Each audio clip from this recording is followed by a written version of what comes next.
naho navuga ngo ndashima Imana nkajya kwicara nduva umutima wanjye uguwe neza. Umuntu yambajije arambaza ngo none ngo ndabizi nkunda kugenda ngo kandi gushaka Imana. Arambaza ngo ko ntari nkuzi mw'uru Rwanda, uba mw'uru Rwanda? Ese hari abandi babimbaza hano? Ko barimo mugire gutya ndebe, yo muri benshi cyane. Nukuri reka musubize, mba mu gihugu cy'u Rwanda kandi niho ntuye mu gihugu cy'u Rwanda, kandi niho nkorera umurimo w'Imana, kandi ndi muri bya bihumbi 7 bitarapfukamira Bayali. Ndabizi neza. Haleluya.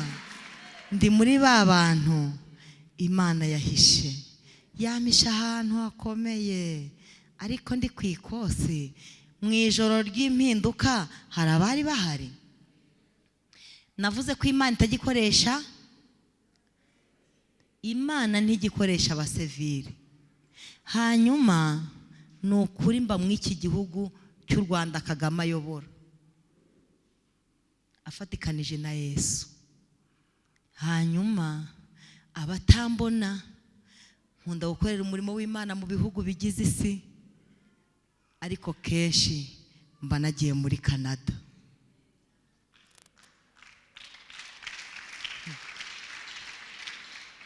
Ntago Imana igikoresha abasivile. Kandi ikindi reka mbabwire,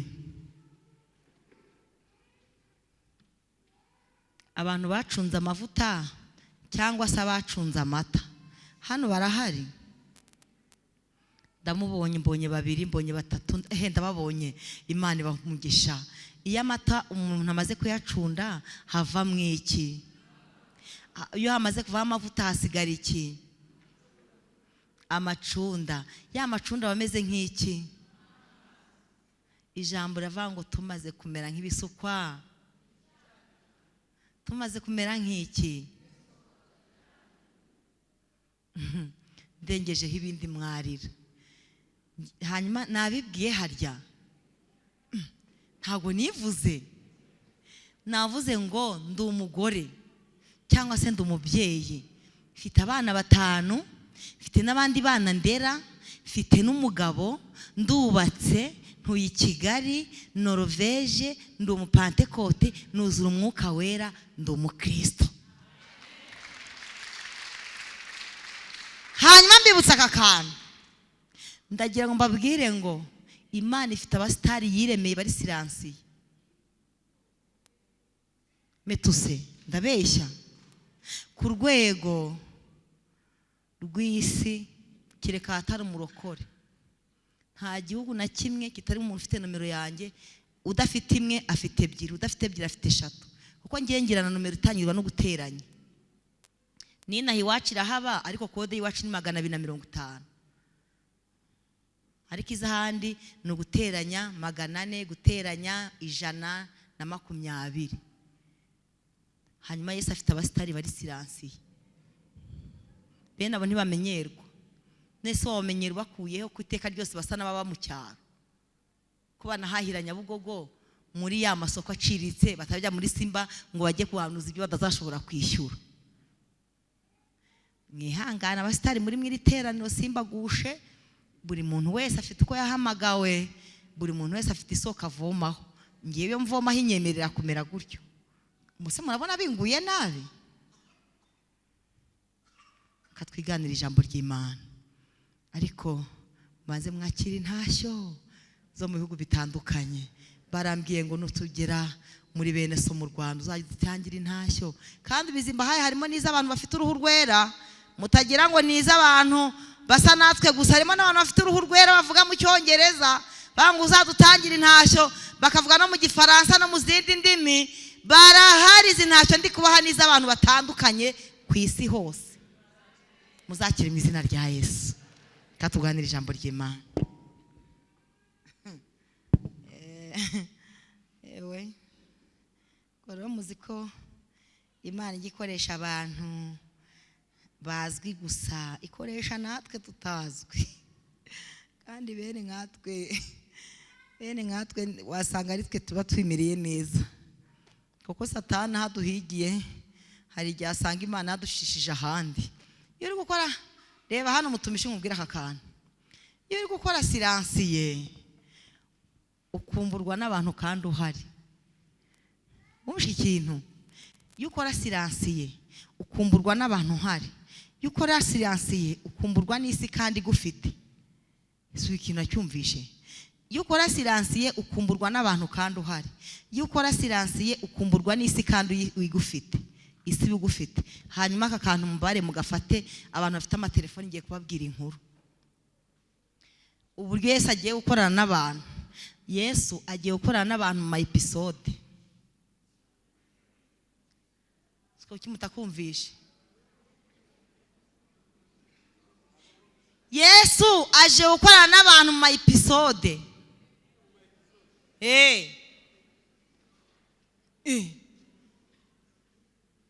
Ntabwo mucyumvishije?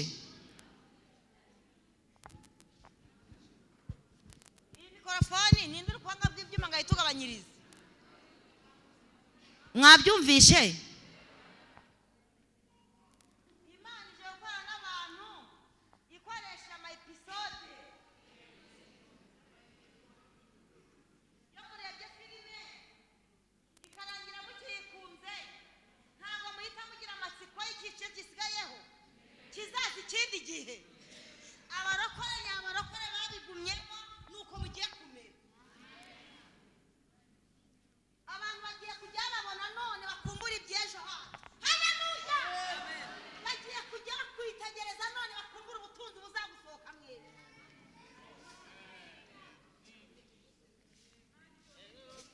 Niyo ma episode narivuze ibyiciro.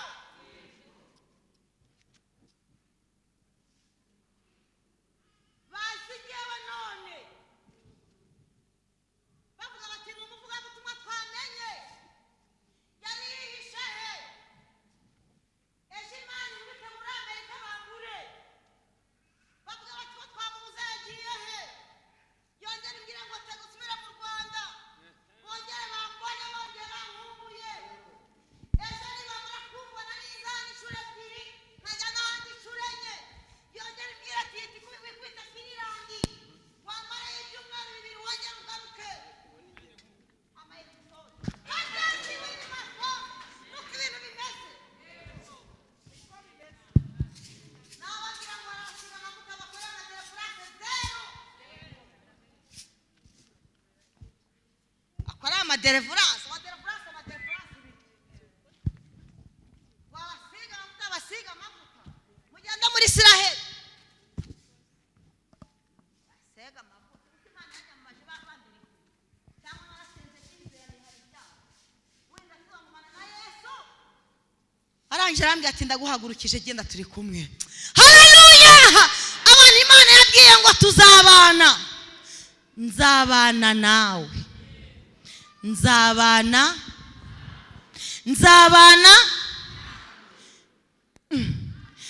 Abantu Imana yabwiye ngo nzabana.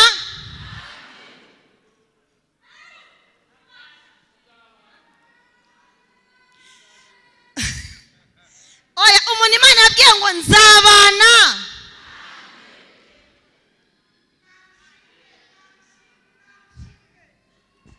Seko numvira ijambo murifashe nkaho mwagiye guhinga mu cyaro. Undi Imana avuga ngo nzabana nawe, haba ibintu byinshi bisimbutse kuri wowe. Kandi bivuze ngo nzabana, nugira amahirwe ukumvira bivuze, ujye uvuga uti data wa twese uri mu ijuru, ubwami bwawe buze. Tupfa kuba tuzabana. Kuko impamvu ya mbere, umugabo yakubwiye ngo nzabana nawe akaramata, mu kanya araguhinduka akubwira ati we murezi, akubwira ati wa mujinga, ubundi twareranywe.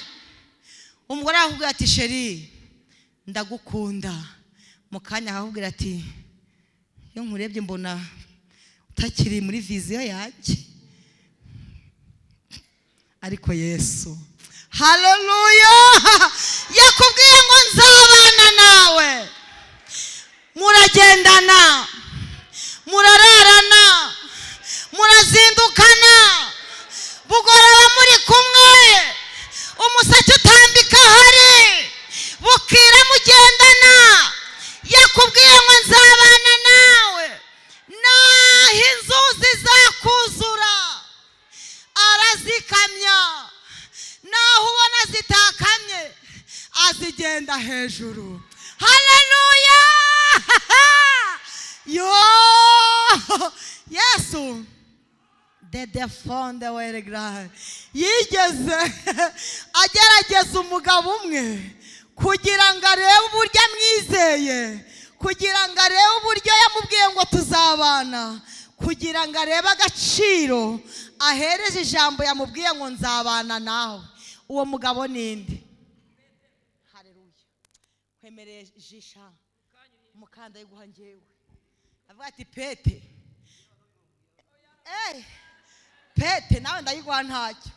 Petero, njyewe ndi hano, ambuka unsange, ambuka unsange Petero. Bwa mbere waravuze ngo ntaho nzi, urangije uravuga ati twakuvaho tukajya he mwami w'abantu, kari ufite amagambo y'ubugingo.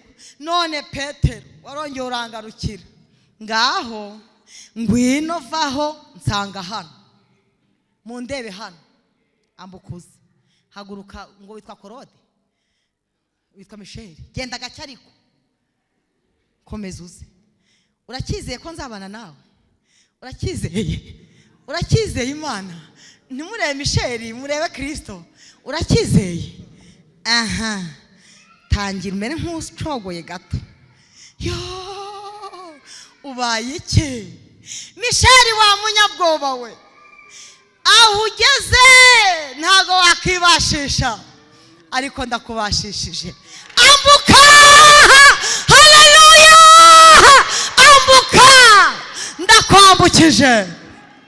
Petero, komeza unyizere, kandi nshingiye ku mateka. Ntago nzubaka itorero ryanjye ahandi, nzubaka itorero ryanjye kuri urwo rutare. Haleluya! Nzubaka itorero ryanjye kuri urwo rutare. Kandi nubwo amarembo ari menshi y'ikuzimu, nubwo inzuzi zakuzura zigahorera, ariko amarembo y'ikuzimu ntago azarishobora, kuko nyiri itorero yemeye kuryubaka kuri njyewe. Haleluya! Yesu araryoha yemwe, nishaka nicare njyewe urananapfa.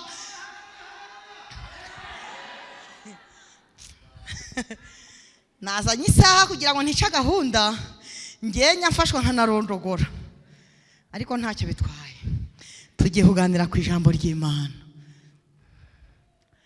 Ijambo tugiye kuganiraho,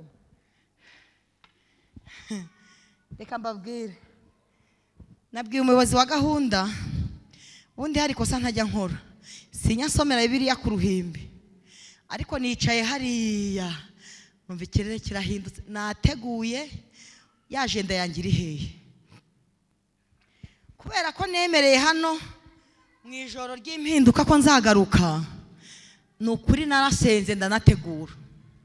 Murumva nyine umwuka wera niho tujye tuvuga, ariko natwe nk'abantu bagare imbere batuma gutegura icyo tuzaganira. Ariko nicaye hariya, umwuka wera yambwiye ngo ibyo wateguye byose mbihaye zero. Ndamwa nti nanjye urangaye n'ukuntu tubanye.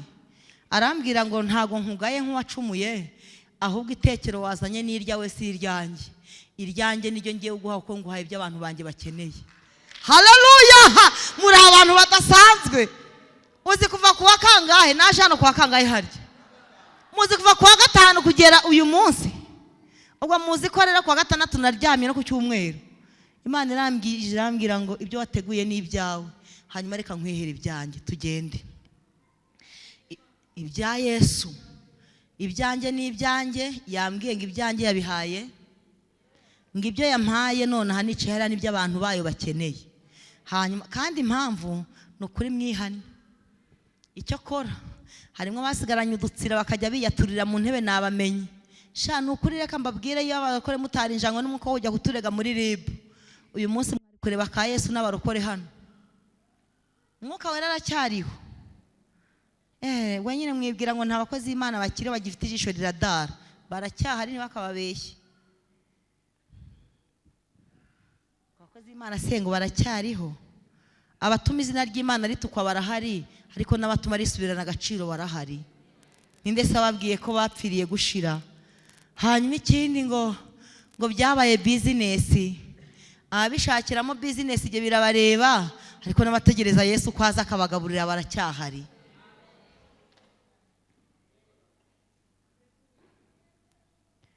Ubuse umugore wambaraga ransiperi ya 300 naza naguhanurira wampiki. Wampikira Muyobo bansubirize. Use wampamagara iwawe wantegera moto, wantegera iki? Haracyariho abakozi b'Imana badakorera amafaranga, bategereza Yesu kwaza akayabaha. Ubuse umugore Yesu ategera indege ya 3,000,000 akanjyana 2 mu mwaka cyangwa 3, utekereza ko wanshukisha iki kwa Yesu koko? Cyatuma nta kazi uyu mugabo nabonye n'ubunyangamugayo yatunze, n'ukuntu atunze ubupfura n'uburere, wampa iki cyatuma ushukuka mumvanaho?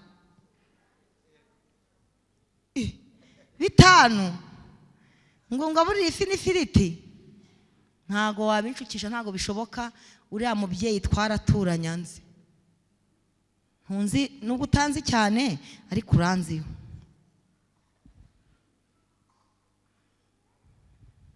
Nyina narabwiye Yesu ngo uzambabarire, namenye ko Kigali ari irimbukiro ry'abahanuzi, musaye ibintu 2. Ndamwanga uzambabarire, umwuka wera wawe ntukamveho. Icya 2, ntugatume impura n'ikintu gituma impano z'Imana wambitsemo zigenda, kuko namenye neza ko umutungo wambitsemo nanjye ari inyungu kuri njyewe. Muyobo ko mbona mutari kundeba, mvuze ngo iki? Mutandukane.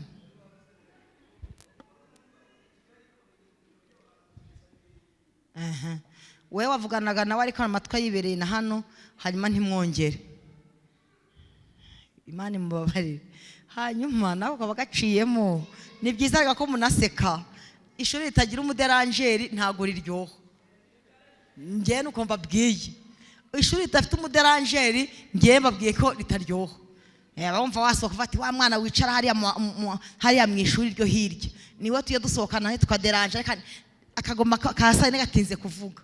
Hanyuma suko narinzi ko mbaha ku buhamya nkambona nta kibubahaye, ntago nanki bubahaye.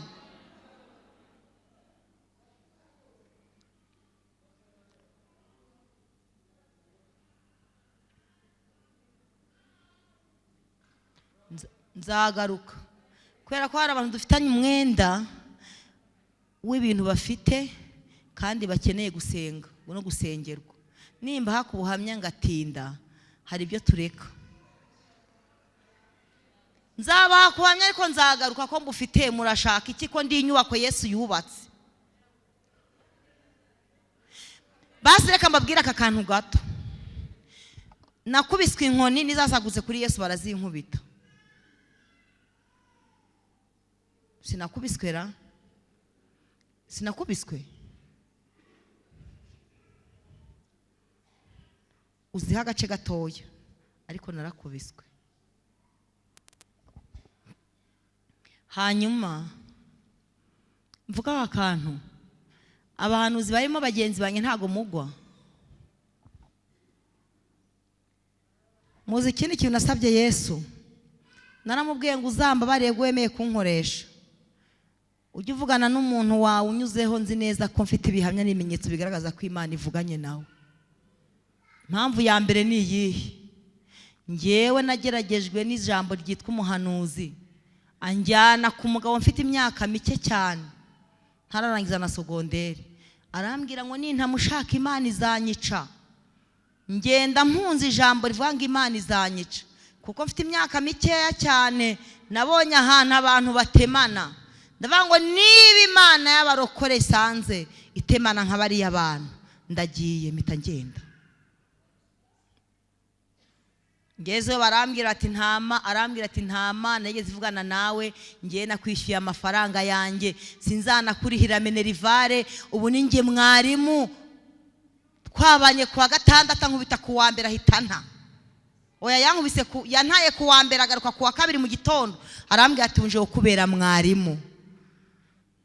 Arambwira ati nta n'urukundo rungana n'akara k'agace ko kwishima nzigera ngukunda, ko ndabizi neza Imana izakunyaga izaguhereza umugabo wawe, nge sindi umugabo wawe. Bahanuzi mwe mumenye uko mugenda. Buri ni ibintu ntajya mvuga muri rusange, mbibwira abagore, nkabibwira n'urubyiruko, kubera ko mu bintu bituma nzenguruka isi aya makuru nayo abarimo. Iwacu baranca baranjugunya, bati iyo Mana igushutse ukajya gushaka uru ruhinja, genda uzapfane nayo, ntago tukigufite muri famiye. Aho nari niringiye naho barambwira bati nitwiye tugukura ntitunakuzi, nta nicyo tugukeneyeho wowe. Bati ikintu ukwiriye kumurikirwa Nyabingi, umunsi wo kumurikira Nyabingi zabo ngo nzababyarire. Imana impa amakuru, irambwira nijoro, irambwira ngo ejo bazaguhamagara mu gitondo ngo bakubwire ngo ujye guhagarara mu nzuzi ngo ziteyemo igiti cy'indimu ya citro. Abantu b'abakecuru batuye mu cyaro cyangwa bavuye mu byaro ngo ibyo bintu bajye babikoresha. Ngo ahantu bakoraga ibyo bintu by'ibizimu, bakora ibintu batera inzuzi bagateramo igiti cy'indimu ya ndimukari. Iwacu mu cyaro niko tuyita twebwe. Hanyuma mu gitondo saa 11 baje kundeba, ndababwira ngo Imana yambwiye ko mugiye kumpagarikisha mu badayimoni, kandi nge ndi umukozi w'Imana. Ntago bishoboka, ntago byakemera muramurikira Nyabingi zanyu ngo zigende zite. Ndi umukozi w'Imana, Imana yanzanye hano, naje kwiga sinaje gushaka. Ntago mumurikira Nyabingi kandi ntago byemera. Barambwira ngo baciye agakato, ninibeshya nk'akarenga ngo nzapfa. Ndababwira nti mu izina ry'Imana yampamagaye nanjye nzabahamba, sinzi nimuzigera mureba mu mva yanjye, kandi ntago nzigera mpfusha mukiriho.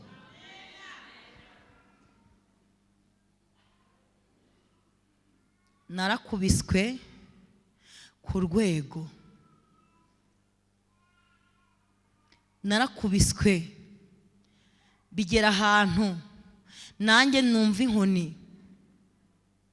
Umwarimu umwe wo kuri ADPR ya Muhima witwa Zawadi, yitwa Zawadi wa mumama utarabona umwana, yitwa nde? Yitwa Furaha. Rimwe asanga bankubise ari ninjoro nka saa 4, kandi ubwo wankubitaga yabaga yarantaye. Ariko icyo gihe nari mvuye kwigisha mu cyahafi, Mwuka Wera maneko yafashemo umurozi, arabimenya, aravuga ati wewe wiri gusebya abantu, tuzi ko uriya muntu wateruye ngo numurozi kajya kumwatuza ari nka mama, kandi yari yihannye mu gikari. N'ukuri n'ibirozi byose barabimufatana, ibyo bintu byabaye ukuri. Siko mu cyahafi mvuze si hafi nimuhazi ntimwanabaza amakuru. Araza arankubita, Furaha asanga bari kunzirikira kuri moto ngo banjyane kwa muganga. Ahantu hose hari umwenge hava amaraso. Yankubise ingumi, ibijigo bibiri byose bivira muri mwe ngiye Kimisagara ngo bayakure. Muganga arambwira ati sinirwa nyakura kira amenyo yawe. Nahise muzika Imana igikoresha abasevire ubundi. Yakoresha uri umusevire se bikazagenda wamenya kurwana gute.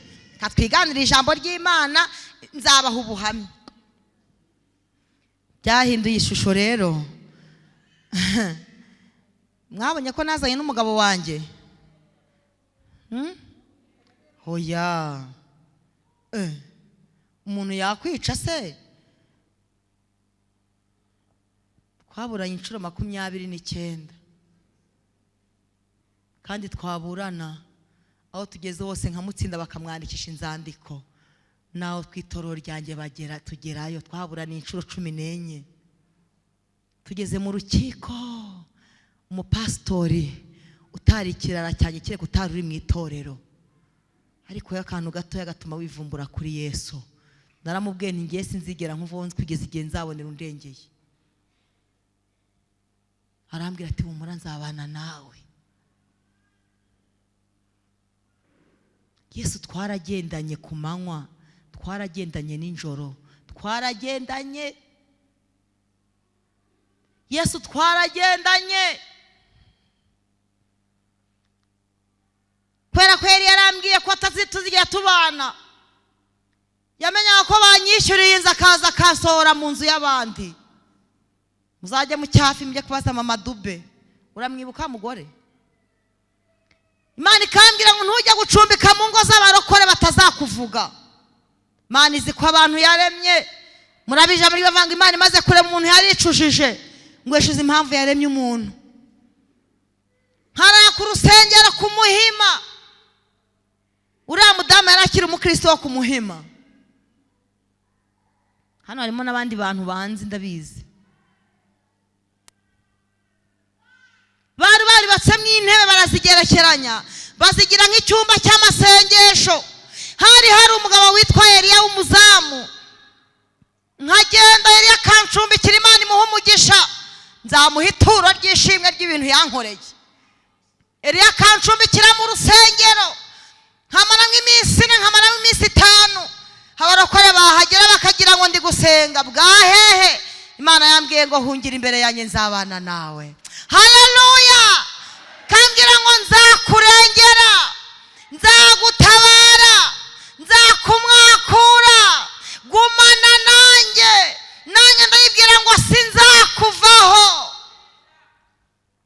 Hanyuma irambwira ngo izo byose uri kurwana n'ingaruka z'uko wibwe, nzakurengera. Haleluya! Imana ishimwe. Naribaje nti none uriya muhanuzi w'ibinyoma yagiye kunjyana hariya uri he? Irambwira ngo narabyihoreye, kwari ukugira ngo nkuvanemo porofeseri w'abandi. Nabonye nemeye guca mu ntambara, wazayisohokamo neza utangayishije. Kandi ndashimira Yesu. Nibanye muri uyu mujyi wa Kigali imyaka 11. Kandi mwebwe no kubana n'abagabo banyu mutabacima n'abagore banyu byarabananiye. Uyu mujyi wa Kigali nabaye 11. Ra mugore duturana, twaturanye azi neza ko nibana. Siko wari uzira? Kandi twaramubwira nti dore wa muntu ujya usohora mu nzu. Ariko Yesu yari yarangiriye neza, mwana uzambare ntuzanyime ibiryo kugira ngo atazagira umuntu uza kunshukisha ibiryo nkakuvaho. Twaba dusangira isombe. Mujye mukunda guha abarokore ku biryo, kuko umurokore ashobora kuza iwawe amaze gatatu atarya, akaza agira ngo ahungire kurenza rishiri. Nabaye mu rusengero ku Muhima, nkajya mparara bakagira ngo nugukunda gusenga kenshi. Nabaga navuye mu nzu y'abandi, kandi n'uwayinsora atarayinyishyuriye, kandi akanayinsoramo n'urukiko rwadutandukanije, bizwi n'abarokore bake. Ariko reka mbabwire, Imana yampaye abarokore bamba inyuma. Turarwanana. Bakambwira ati humura mukozi w'Imana, Imana izabana nawe. Utagira ngo nimukiye Kigali ndi umurokore woroshye. Usabwa Imana Samuel niwe wanyimuye amvana mu cyaro. Arangije angejeje ku mudugudu arababwira ati ningere komandasiyo nimwirirwe muyimubaza. Murumva se nari nimukiye Kigali noroshye. Amavuta aruta ibintu byose, nubwo mwagira amashuri n'amadigiri mukayatunga, ujye utunga amavuta peza ibintu byose. Amavuta mutumishe reba hano. Amavuta urayazi ubundi imbaraga z'amavuta. Amavuta, imbaraga z'amavuta muzi izintu zikora. Imana ikambwira ngo mu bintu byose nguhaye ibintu, mu kintu nguhaye amavuta. Amavuta murayazi, batuhiye Minerivare, amakaye yaratuvunnye bitese. Barongoye ntiwantumira ndakubabariye.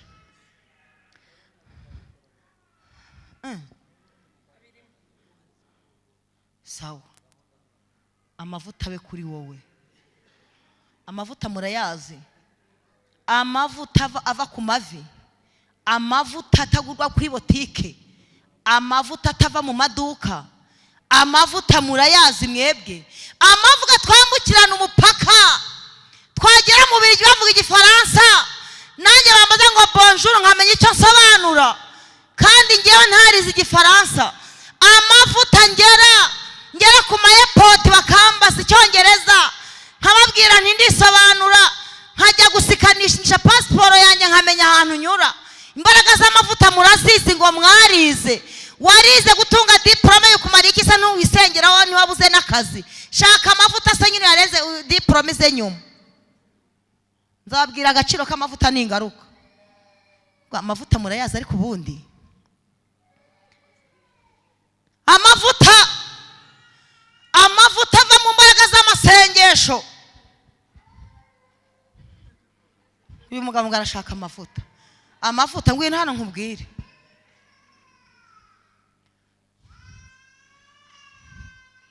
Ufite amenyo mu kanwa,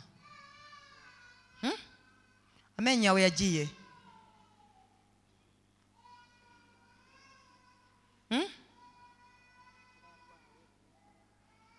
Ngewe Imana yambwiye ngo uyishimire ko yakurinze kanseri yo mu kanwa. Irambwira ngo nta menyo nayo ufite ubona, ni inyongezo Yesu yakwere kugira ngo ubone ukuntu useka gutya, kugira ngo abantu batagucisha mu ijisho. Yesu fata umuntu nk'uyu wo mu cyaririya akavuga ati kanshingire ku mavuta afite, muha agaciro ikigara w'umudiyakoni. Suga amavuta murayazi ubundi. Mwashatse amavuta mukareka amagambo n'ubusutwa no kwirwa muvuga ibyo bitabareba, mugashaka amavuta. Ko mufite amasezerano meza n'amakuru yaho Imana izabageza, mwahunze ibyaha n'ibisa nabyo, mugasenga mugashaka amavuta, mukareka kuririmba gusenga mukaba amasengesho, mukareba ibintu bizava mu masengesho uburyo bizaturitse ibintu, mukareba kuri imisozi zika ntimubimenye, mukareba uburyo Imana izabahamagarira umuntu mu bantu. Ubundi reka mbabwire icyananiye abarokore, ni ugutegerereza Imana aho yavuganiye namwe. Mukavuga we none se mwambuze muri mujyi wa Kigali kwa ko ntahaba, we wakumbona ryari? Si kera cyane. None se sintuye Kigali? Nase murabona ndi umugore udasobanutse kugezwa najya hano abantu bose bakajya bambona. Muvugisha ukuri, murabona ngayitsera nubwo nyine ntameze nk'abandi mushaka iki gihe, ariko murabona ntari umugore Imana yahamagaye. Witeka niyo mungeri wanjye ngiye sinzakena. Imana iguha umugisha rata. Oya Imana yaraduze. Uranzi? Ngiye ntago mwibuka. Ariko Yesu ni umugabo mwiza.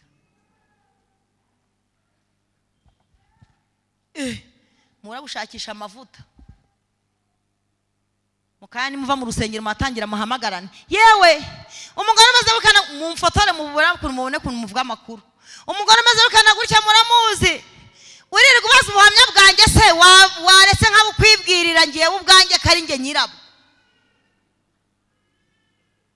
Uririrwa ubaza ubw'abandi se, uririrwa ubaza ubw'abandi mu biki washatse nyiritere kwa hibereye. Ese ubundi rero ndububaza wapfukanye ugasenga aho ku mavi yava ibintu byose. Abarokore mwabaye iki?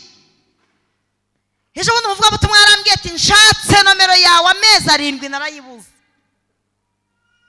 Ngi nomero yawe ni $1. Ndamwana wabuze n'umuntu n'uwo mu guha nomero yanjye. Arambwira ati narayibuze, banambwiye agacano ugira ndayibura. Ngushakira ku ma YouTube ndakubura. Ndamwana ngiye ntago wahankura. Agacano ufite ni agacano Imana yambwiye ngo izagafungura ndiriye mu ibyo bihugu bya Amerika, niho yagafunguriye. Ngo naye ntumbaza ahantu binjirira bakajyamo ntaho nzi. Ko Imana yari yambwiye ngo nakandi izafungura kugira ngo bajye babikaho utuntu gusa. Barambwiye ngo bagaseye izina kugira ngo abantu barimenye ngo kitwa ngo Mama Gadine TV. Ubwo ntumbaze naye igihe sinjya nkarebaho. ubwo yanigishiye mu ibyo bihugu njya kubona nkabona bagasiba kambwira ati winjira aha hantu urebe hari akantu twagushyiriyeho simenya n'ahantu binjirira ibyo ntibinandeba mwashatse amavuta ko akora ibintu byose sigendira amarira y'ibyishimo singirizwa no kuraranze no gukubitwa ahubwo sigaye nsengera abagore bakubitwa n'abagore barushye n'abafite amasezerano bahawe n'abantu batahawe n'Imana mukanya uraje umbire ngo none se ko nkubitwa kandi Imana yarambwiye ngo genda tuzajyana niba yaravuze ko muzajyana senga usaye imbaraga z'umutima wihangana ukomere ugumaho ngewe impamvu nuko Imana yambwiye ngo ntago twiye tujyana murumva yemwe irambwira ngo ntago nzajyana nawe ntabwo tujyanye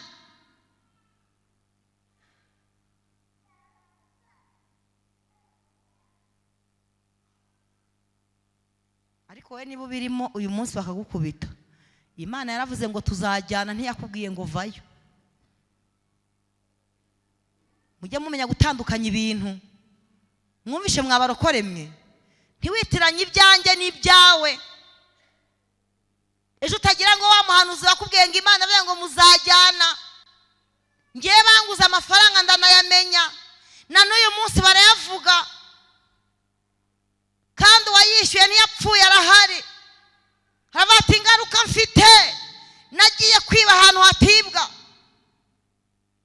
iyo niba hibwa simba meze ntya yarampamagaye ndi muri Canada arambwira ati wambwiriye Imana yawe ikambabariye inkoni nagukubise n'ibyo nakoze byose namwana ushaka ubugingo ati nta bugingo nshaka Imana yambwiye ko ntazabona kuko nayibye ndamubaza n'ikindi wifuza n'iki arambwira ngo ndashaka ko wampa uburenganzira nkagenda mbwira isi yose ubugome nagukoreye ndamubwira nti narakubabariye ati niyo wambabarira iteka ryose umutima wanjye urumbwira ko naguhemukiye ubukumi bwawe narabwangije ndamubwira nti si wowe Imana niyo yemeye ko uza nka mwarimu kugira ngo inshake nk'amavuta haleluya ndamubwira nti tuza umutima wawe ukeneye ubugingo arambwira ati nta bugingo nshaka Imana yambwiye ko ntabwo izampa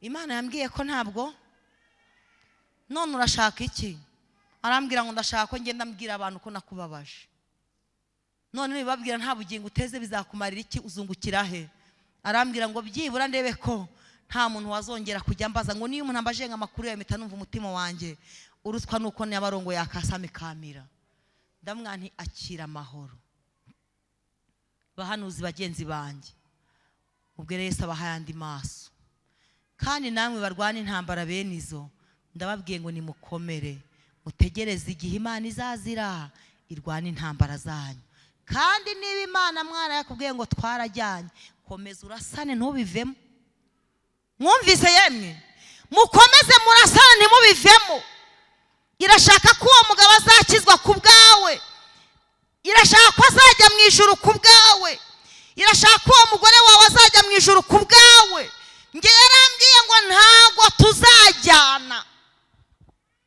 ndakomeza ndasunika ndagenda nageze irambwira ngo ntabwo twazanye niyo waje simpazi nawe aranyibwira ati ni ukuri sinigeze ngukunda nta n'Imana yakushingiye iby'Imana iri kuvuga mu bahanuzi ni ukuri ngiye nakwishyuye amafaranga kandi amafaranga nishyuye umuhanuzi wakumpaye yaravuye ku gitabapfu cy'umwana muri umuna wanjye imodoka yari yagonze mpita mfataho makeya ndayamuha kugira ngo akume ko naragushakaga wasanga mufite abana babaguze nkamwe hanjye gutyo hanyuma katugana ijambo ry'Imana ubwo se mbahaye fondasiyo y'ubuhamya ntimukarebera abantu mu ishusho y'ibyo mwibwira Imana imenya mwitangira ikamenya mwiherezo haleluya Imana izi iyo tuba Imana izi intambara turwana kandi irabizi neza ko iri kukumesa ikakwanika kuzuba nta muntu ushobora kuza kugirira impuhwe ngavuga ngo ndi kumumesa ngo have wamuguvuguse cyane oya narababwiye mu ijoro ry'impinduka ndababwira ngo hari ikigo kitakigirira agaciro umukira ngo kimugirire imbabazi hari ikigo kitagiye agaciro umukiriya, narababwiye ngo ni ikigo cy'ishuri. Mwarimu yakwigisha washaka ko aguha ubumenyi, ababyeyi bakazamushimira kandi nawe ukazigira umumaro mu gihe kizaza. Katuganira ijambo ry'Imana. Ubuhamya rw'Imana mbubahaye, buriya mfite ubuhamya mwabagore mwe. Mfite ubuhamya, ngewe ndi umugore bajyaga bakamamo amashyira n'amaraso mu mabere kubera ko bankuriye ibere byimba rigera nka hano. Ibere ryanjye rikazamo amashyira n'amaraso, nkajya kwa muganga bakarikanda kugira ngo barivane nk'amashyira n'amaraso, bakabanza kurishyushya. Ngewe mpagaze aha ndi umugore bakuyemo matirisi barayishiririza, numva mu buzima buryana ntacyo wahuye nacyo cyababaje umutima nk'icyo kintu.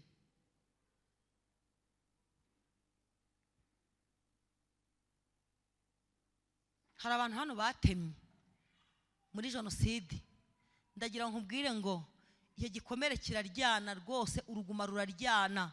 Ejo bundi umuntu yantemye hano aribwo nkiva muri Canada, niba azi ko mfite amafaranga ntumbaze. Igikomere kiraryana rwose, ariko igikomere wisangije wenyine ubwawe, nta muntu ukiguhozaho. Bankuruye matirisi, hanyuma ahita haduka amakanzu y'abagore amwe manini cyane. Ya makanzu y'abagore y'ibitenge, kumwe umuntu afata nk'ibitenge bitatu akabidodeshamo ikanzu imwe. Abarugore bakabimpa, yemwe bakabimpa nkabyambara. Naba nagiye kwigisha ahantu bakagira ngo nugukunda kwambara bene ibyo byenda kuko nari mutoya, naho kumbi kwari kugira ngo mpishemo. Narakoruraga ikiremve cy'amaraso kikagwa. Imana ikoresha umugore umwe w'inyarugenge, amubwira ngo jya kumvuriza umwana, anjyana kwa dogiteri. Imana mumpera umugisha sinambabwira, cyokora namubwira abantu bakeya. Agiye kumvuza bwa mbere yishyuye 380, banshiririza matirisi.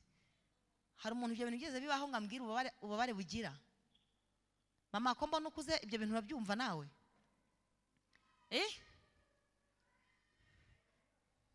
Matirisi urayizi ukuntu ibabaza?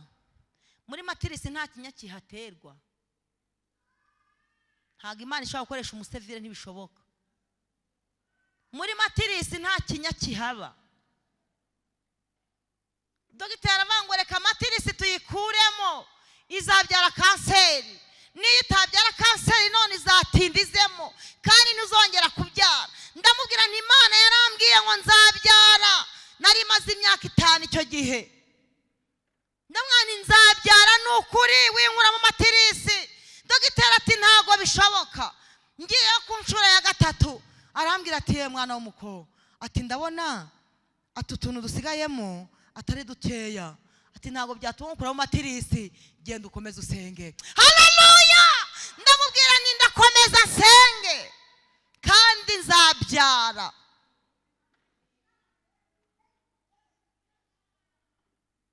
Hanyuma maze gushaka nyuma ya 11 ntwaye inda ya mbere ivamo, ntiyangaruka ya dogiteri birabaye.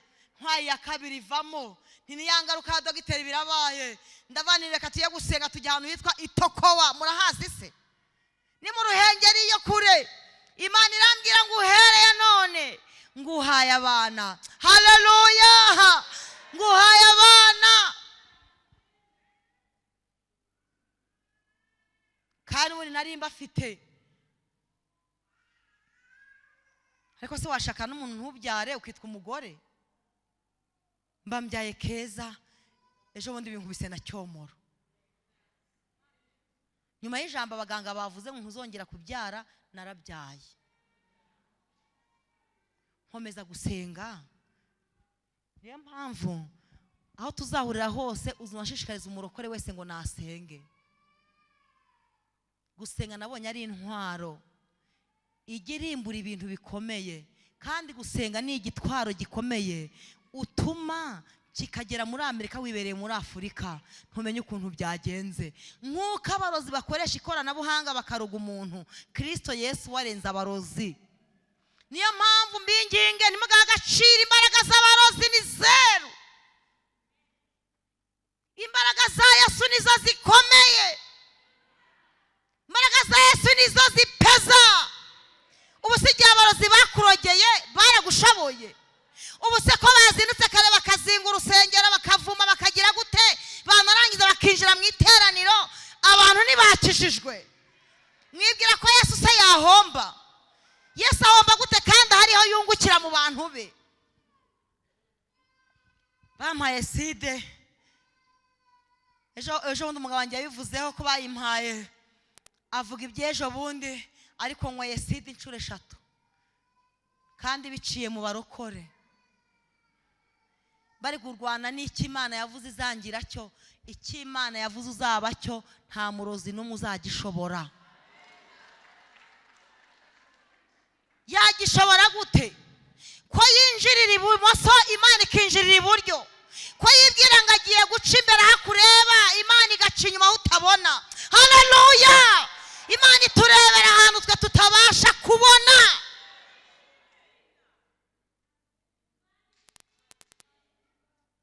Mugira ubwoba ngo abarozi, ariko muzi kuntu aside iryana. Aside nicyo cya mbere kiryana. Rimwe barandoze ntuye mu cyaha hafi, bampaye side bakoresheje serenge.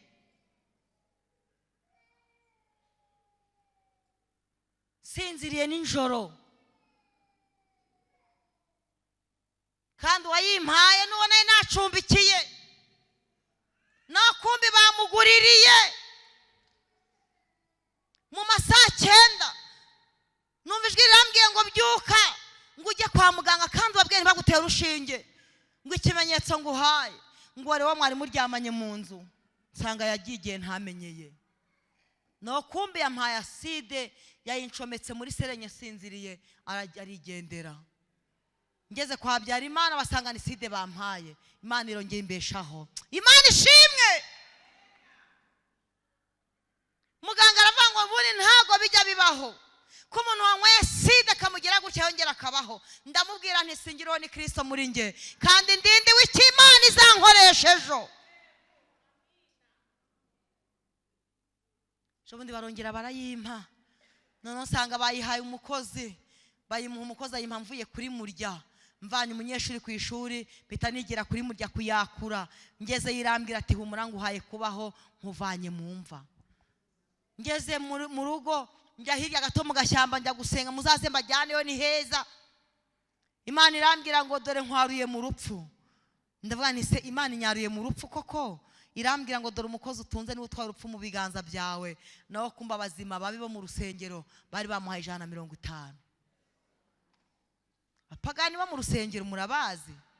Senga wowe nturambirwe, uzaramira umugambi w'Imana, ntuzaramira icyo abantu bashaka, kandi Imana izajya ibagutungurira ibere mu banyu.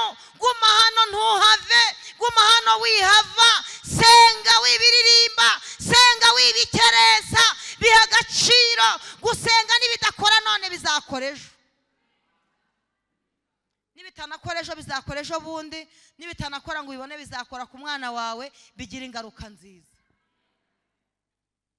Umukozi ngeze mu rugo, abantu bari bazaniye amata bayakuye mu cyaro bayatetse. Nanjye mbwira abarokore nti wacu batubwiye ko nta muntu uduca ku rugo rurimo amata, nimuze ngiye kubaha ku mata. Nkunda guha abantu ku biryo cyane, ngiye ko nashonje cyane. Niyo umurokore murebye mpita mbona kashonje, niyo nawe mbona ari umukire asa neza nk'uriya mugore utuyoboye, niyo murebye mpita mbona ashonje. Ngamwa nti ngwino nguhe kuryo mbabarira ndakwinginze, nimbabaruza nkwere ku biryo, kubera ko ngewe abantu bashobora kundebera mu ishusho nini bakabona sishonje kandi inzara igiye kunyica. N'ukuri ngewe rero sinya ndebera umurokore cyangwa ndebera umuntu wese mu ngano yuko angana, mpita nkobora ishongara mu gifu cyene ntacyo. Niba nanahaziwe ariko iwanjye nanjye arya ibiryo byanjye, birashobora ko n'inzara igiye kwinjira iwe. Wa mugabo se mwabonye atagiye gutanga iposho?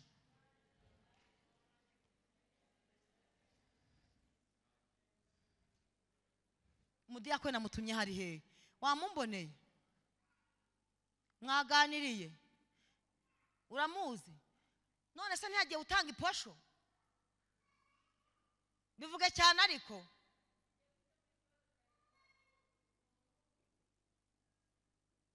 cyamwagize ngo umwuka wera ni umuntu.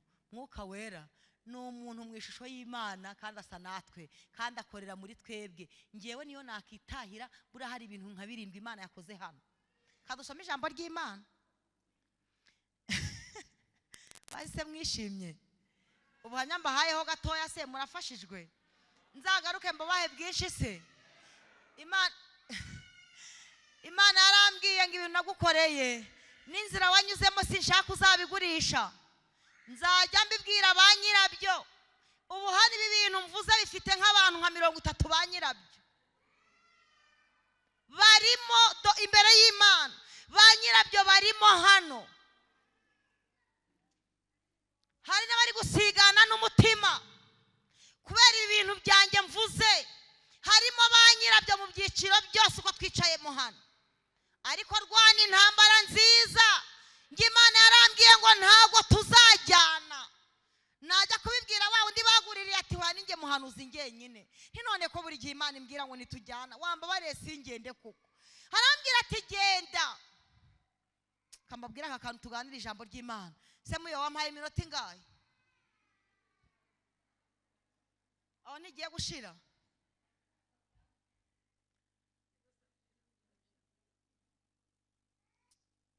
nzakavuga ngarutse hoya we nzakavuga ngarutse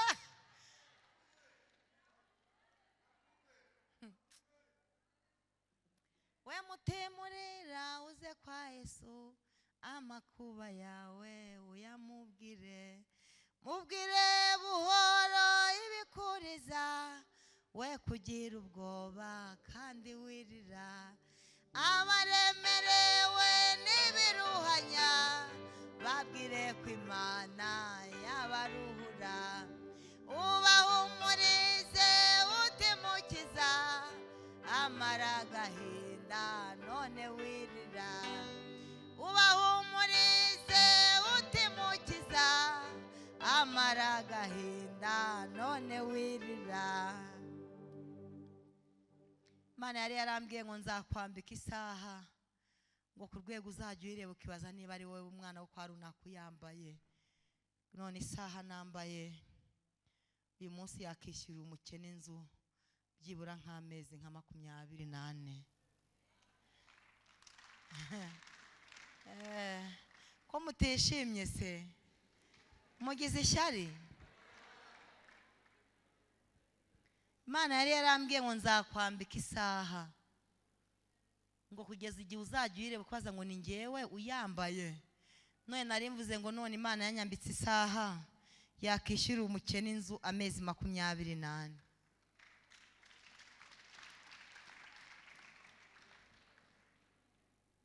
kandi atishyura inzu ya make nayijyana mu Kivu nayijyana muri pisine nayijyana muri dushe nayijyana he ntacyo bitwaye humura ibintu byose ni siransiye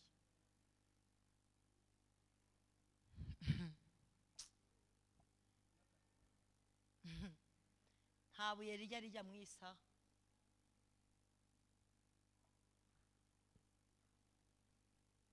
ntangiza mukanga gukizwa neza mukagira ngo Yesu ntagira ibintu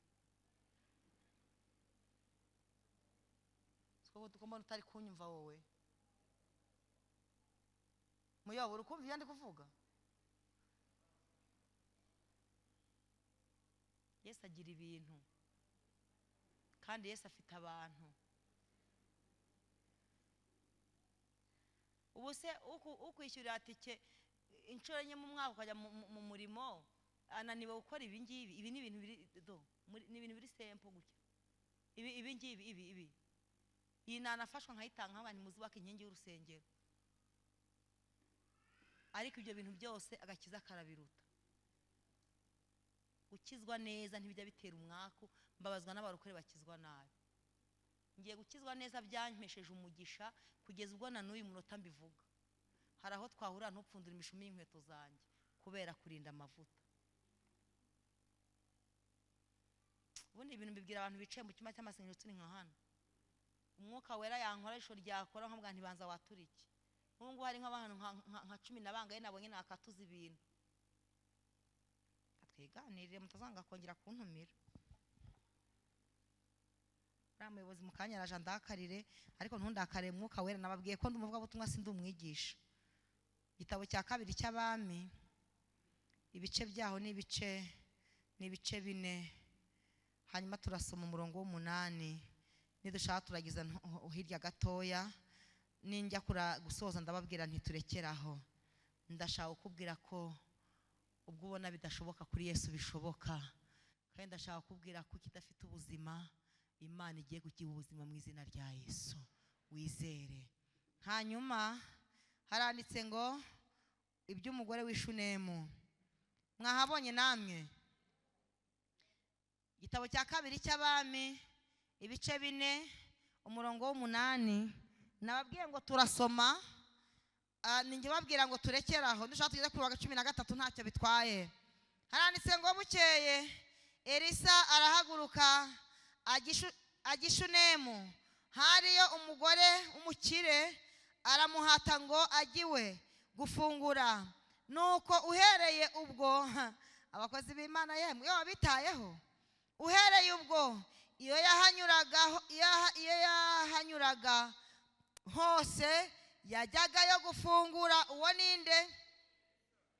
Bukeye uwo mugore abwira umugabo ati, mbonye ko, abayobozi bumva akantu, mbonye ko uyu mugabo uhora atunyuraho ari umuntu wera w'Imana. Haleluya! Ngo ni umuntu ugize ate muyobo? Wera kandi w'iki? W'Imana. None ndakwinginze twubake akumba hejuru y'inzu, tumushyiriremo iki yemwe? Uburiri n'ameza n'intebe n'igitereko kitabaza, maze uko azajya aza kudusura ajya acumbikamo. Haleluya! Hari ibintu bine Imana yabwiye uriya mugore ku nkuru za Yabesi. Uyu mugore nawe yasabye umugabo ibintu bingahe? Ntabwo mwasomye? Ibintu 4. Tubushyiremo, tumwubakire inzu hasubire. None ndakwinginze twubaka kumba hejuru y'inzu. Ubwo ni hejuru y'inzu barimo, tumushyiriremo icya mbere uburiri, icya kabiri n'ameza, 3 n'intebe, icya 4 n'igitereko cy'ikiyemwe kitabaza, maze uko azajya aza kudusura ajya acumbikamo. Igitereko kitabaza ngiye nakise icyumba cy'amasengesho. Nimushaka mukita uko mukita mwebwe, ngiye mfite uko nakise icyumba yiheranamo n'Imana ye, ahantu Imana izajya imuhera amakuru y'ibibera aho hantu. Dukomeze dusome. Twageze kuri hehe? Kuri 10 na kangahe? 11. Hariho ubwo yaje bamucumbikira muri ako kumba aryamamo, abwira umugaragu we Gihazi ati, umuntu ugenda ari umwe arambabaje. Abarokore b'iki gihe ntibagishaka kugendana. Kubera iki yemwe? Ugendana n'umuntu akwihishemo. Imana yakubwira akabanga, ejo ukagasanga hanze. Nyamara ijambo ravanga 2 baruta. Mwisubireho abarokore, mwisubireho. Elisa yagendanye na Gihazi, kandi Gihazi niyo yagirisha ari Elisa. Kwa dusomera ryoshye. Abwira umugaragu we Gihazi ati, mamagarira uwo Mushunemukazi. Amaze kumuhamagara aramwitaba, amuhagarara imbere. Abwira umugaragu we ati, mubwire uti, dore neza watugiriye yose, mbese twakugirira iki? Urashaka, ubwo ni inyiturano, urashaka kumenyekana ku mwami cyangwa ku mugaba w'ingabo? Hita wisubiza. Aramusubiza ati, oya, nibera hehe?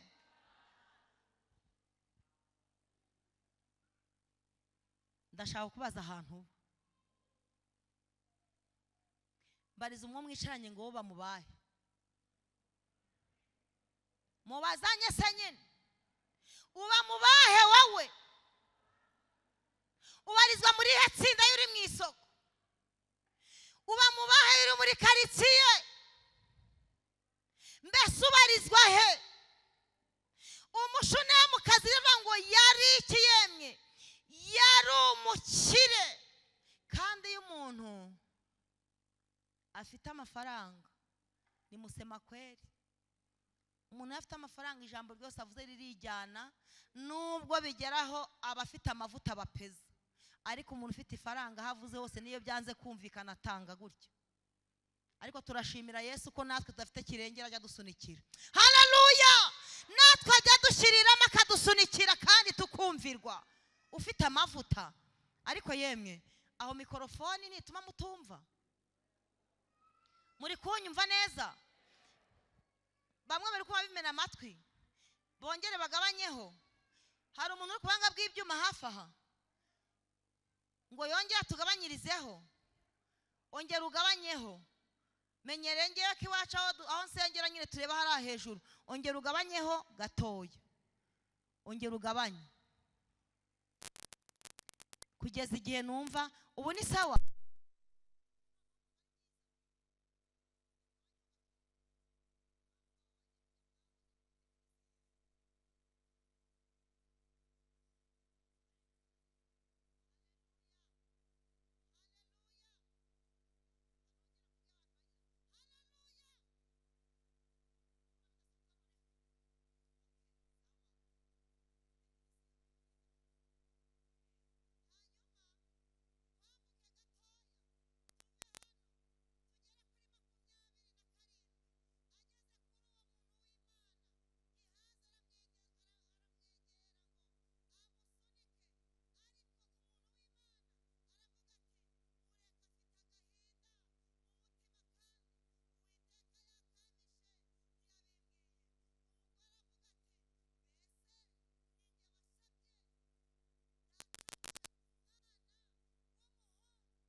ibyishimo byanjye bibi byawe Imana izaza ntizaceceka uyu mushunemukazi yabwiye umugabo we aramubwira ngo yabonye ko umuntu uhora banyuraho ngo ni umuntu wera ngo kandi w'Imana abwira umugabo ngo none twamubakira kumba ko hejuru yaza akararamo umugabo nawe aremera rimwe ngo Elisa hanyuze agiyeyo ngo bamufungurire reka mbabwire ujye ukunda kubana n'abantu b'Imana ngo agiye ngo bamugaburire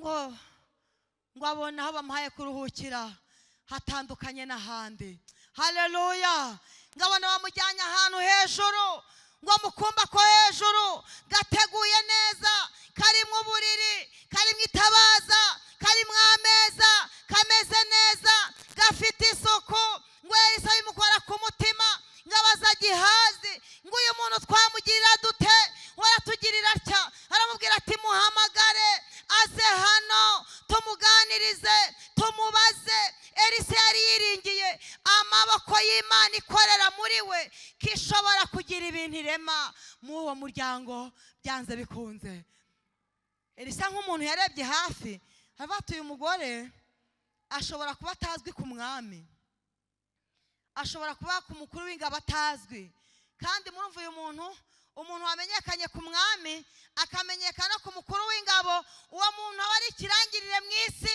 aho ageze hose bamuha agaciro kandi akoresha buryo ki butuma amenya ko abantu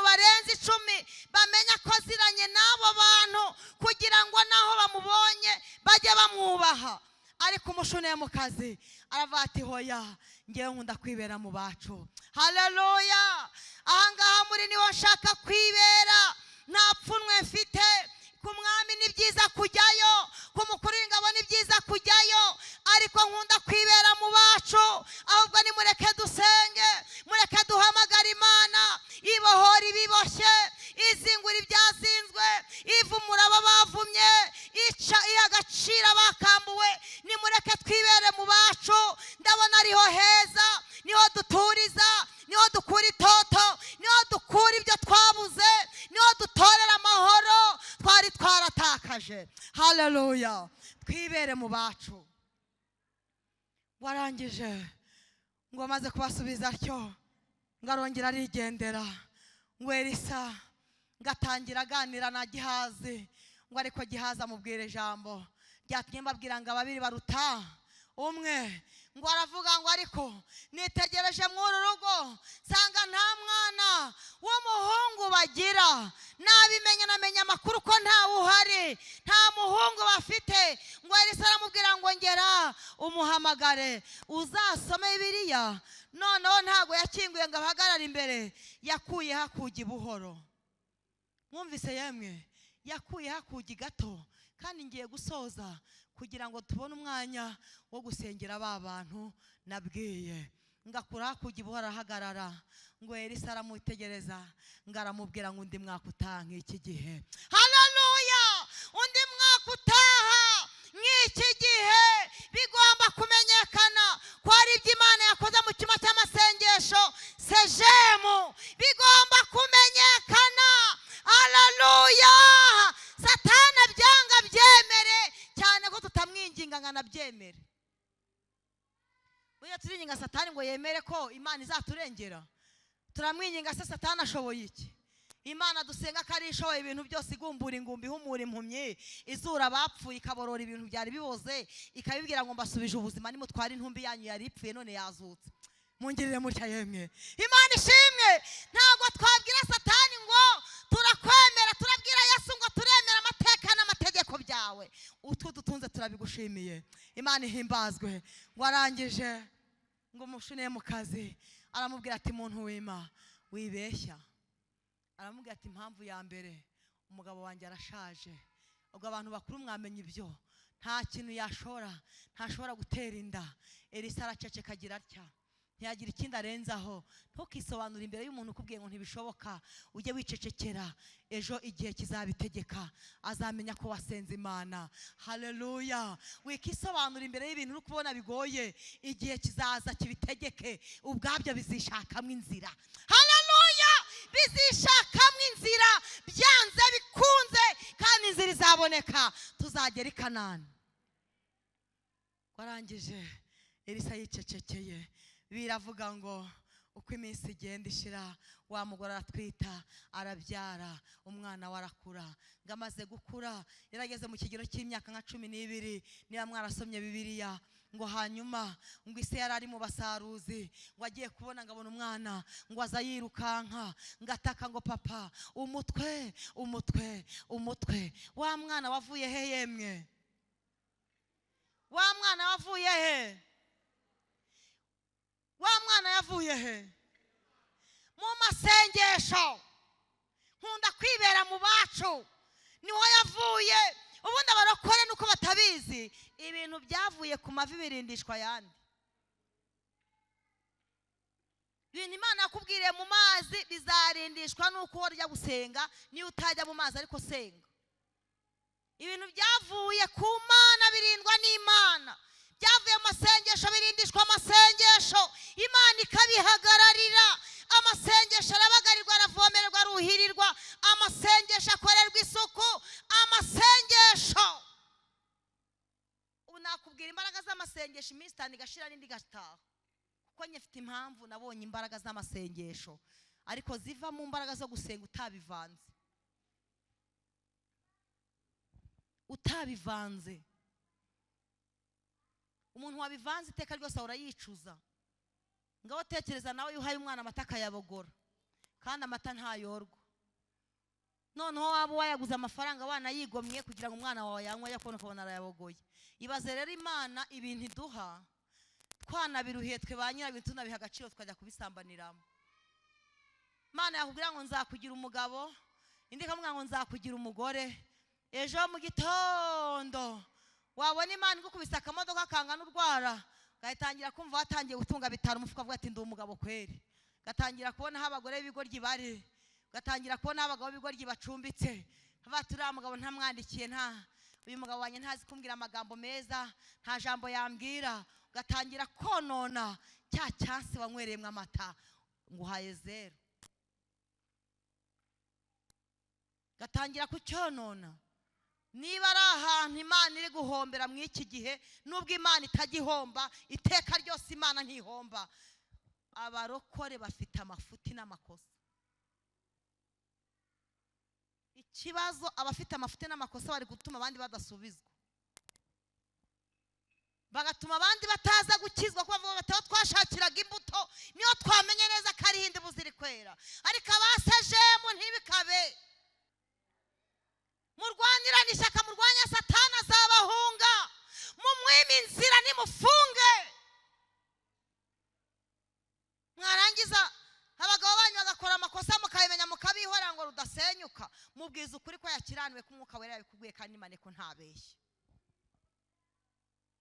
Niye yakubwira ati ndi umugabo w'inyinjirira, ariko ejo Umwuka Wera azamubwira ati garukiraho, ariko nawe wibererekera icyaha ngo ugihereze inzira gitambuke, gitonekeho gacyo ukibwire ko wakibonye, ubundi Yesu nawe azaherekeza ibyo wavuze.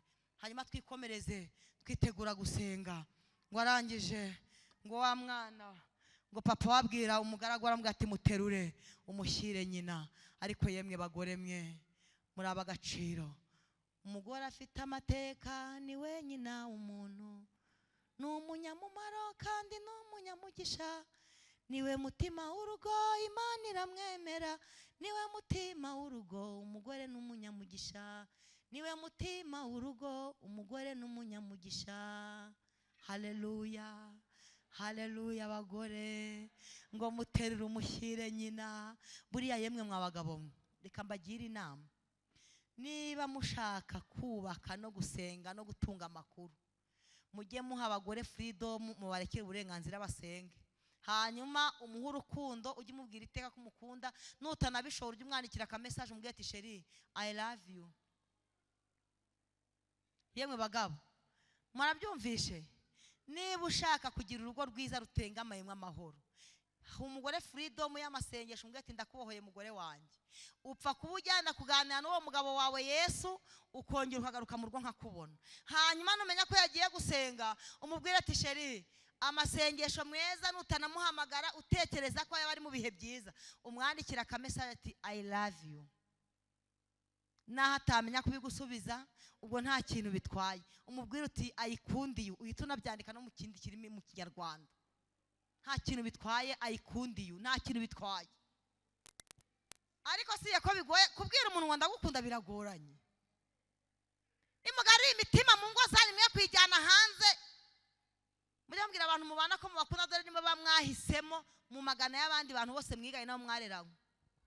Ariko umugore yubahwe, umugore nanike twatanze amakuru kumva Yesu avuga ati nukuri nta kiri mumva yazutse, twegereye mumva twego bwa mbere. Haleluya. Abagore twigereyemo bwa mbere, tureba na wa mwenda yarazigiyemo dusanga nta uhari, dutangaza amakuru ati Yesu wacu nta kiri mumva yazutse. Haleluya. Mukomere Yesu amashyi utaraheze mu gituro, nahimbazwe n'umugwaneza. Hanyuma aramubwira ati muterure umushyire nyina. Ageze mu rugo amutereye kwibera umwana ahita amupfiraho. Aravuga ati cyambere sinshaka kubwira umugabo wanjye ibyabaye, byatuma umukozi w'Imana atikiyemwe agaciro.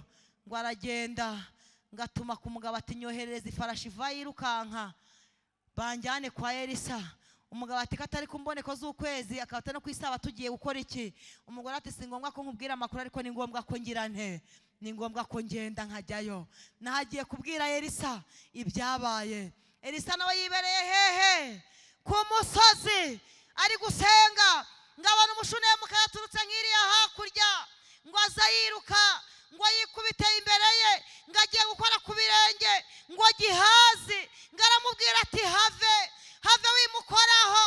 Hari abantu bagira protokoli nyinshi bakarengera, ariko ngewe nuza utaje kundoga uzangeraho ntacyo bitwaye. Ngira ijisho ku rwego rw'uko n'umuntu yashatse kungirira nabi kuwa gatanu ndabimenye. Hano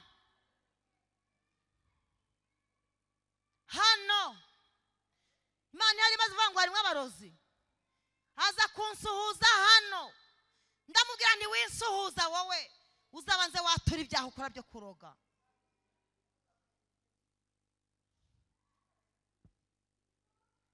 Bakozi b'Imana, bahanuzi, ntimukabembereza abarozi, kubera ko hateye sisiteme yo kutujyana muri ribu, nagusuhuza ukamenya umubwirira aho ngaho. Tukambereza umusambanyi ngo nukugira ngo akunda guhe bitanu by'ikise, senga Yesu azaguha amadolari. Ubusa yama kubera ko ngewe shingiye ku kise Yesu wenyine. Bitanu bigutandukanye na Yesu. Waye gukiza ubugingo bw'umuntu ngo kugira ngo atazagwa bitanu. Nashaka bikwimugenda n'amaguru. Nge nakoreye Imana ngenda n'amaguru. Imana ikanuma mu ngo z'abantu nta n'umuntu umwe atike. Rema da. Harige nababwiraga nti Imana yantumye ahantu mvuye ahantu n'amaguru n'ebirenye sa nabi nakamambiri zatobotse. Hari wanyishuraga se.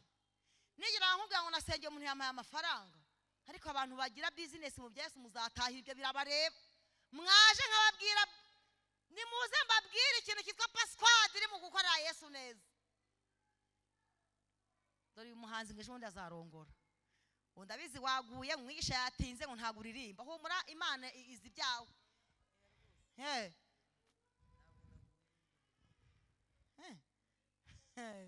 Nzagutwerera pe kandi ngenza gutwera mu madolari. Nzagutwera ariko ngenza amutwerera. Twaramutumiye twasohoye umwana. Ntumira abandi bahanzi n'inshuti zanjye, abari we wenyuza mu bambere anataha nyuma y'abandi. Noneho reka mabwira ikintu namukoreye. Cyo gihe ntekereza ko watashe nta n'itike tuguhaye. Hayo twaguhaye nta niyo wanaduciye, ariko nzagutwera mu madolari. Ngenza gutwerera mu madolari.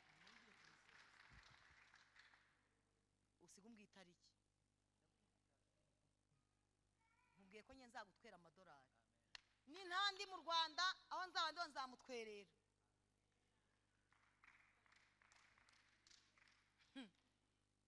Wadukijije umwaka Mana uduha umwuka wera, udukura mu bibi uduha Bibiliya. Wadukijije umwaka Mana uduha umwuka wera, udukura mu bibi uduha Bibiliya. Wadukijije gusoma inzagwa none dusoma inzandiko, iza Pawulo, Yohana n'izindi nziza. Wadukuye mu matanura y'umuguriro tugaburira amata, twariho twihebye none turagushimiye. Yewe Mana wagize neza. Hanyuma muhaguruke dusenge.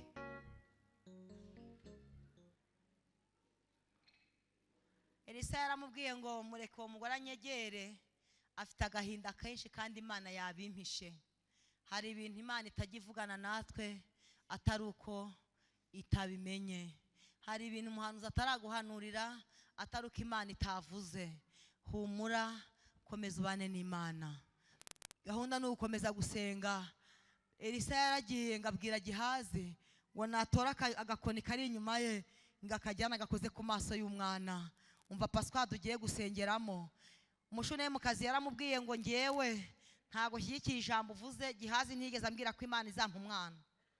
Ntago Gihazi yigeze ambwira ngo Imana izampa umwana. Ni wowe ubwawe bwite wambwiye ngo nzabyara umwana w'umuhungu. Gihazi aragenda babisikana mu nzira agarutse. Yari yagendeye kuri kondisiyo ngo kuramutsa ntumusubize kandi nawe ntihagire uwo wakura. Ngagenda acecetse. Abarokore ba kera basengeraga kuri kondisiyo. Imana bavuga ngo gera nugere bunaka nturye, ariko uyu munsi uragenda nita nibakwereka ifi n'ifiriti turebe ko bishobora se. Jyaho Imana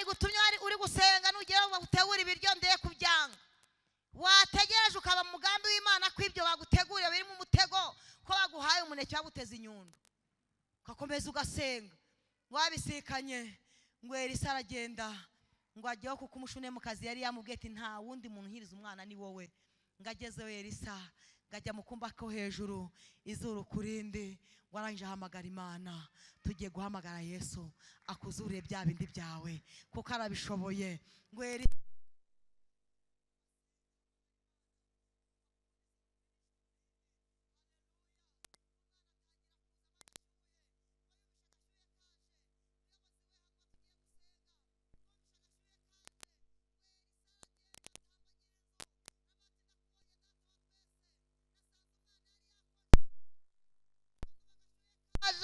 aratangira arasenga ngo arongera mubararaho, arongera ahamagara Imana. Umwana yitse muri curo 7, ijambo rivuga ngo bazaca mu nzira imwe baguhiga.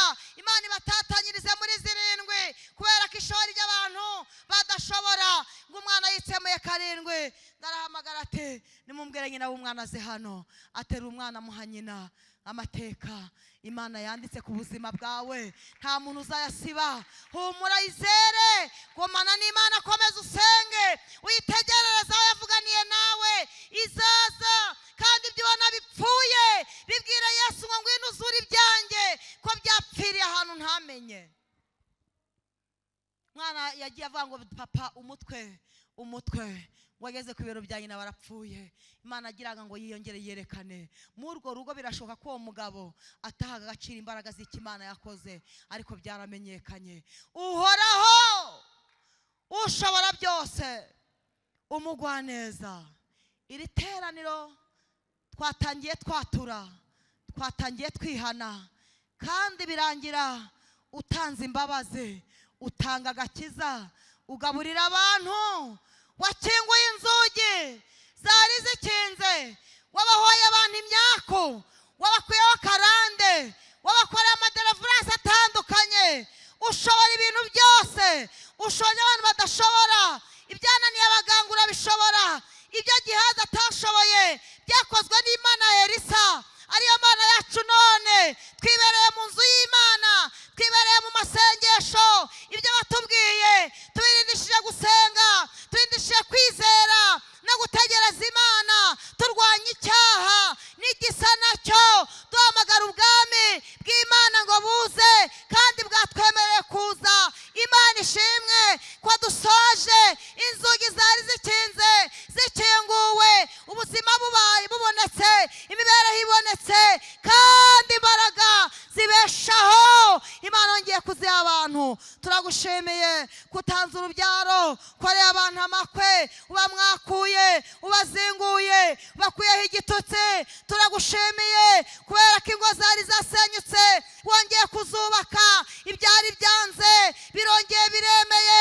Abari baravumwe urabavumuye, abari barajugunywe haleluya urabatoraguye. Tukomeye amashyi, tuguhaye impundu dushima mu mazina 3: Imana Data n'Umwana n'Umwuka Wera, mu izina rya Kristo Yesu, amen.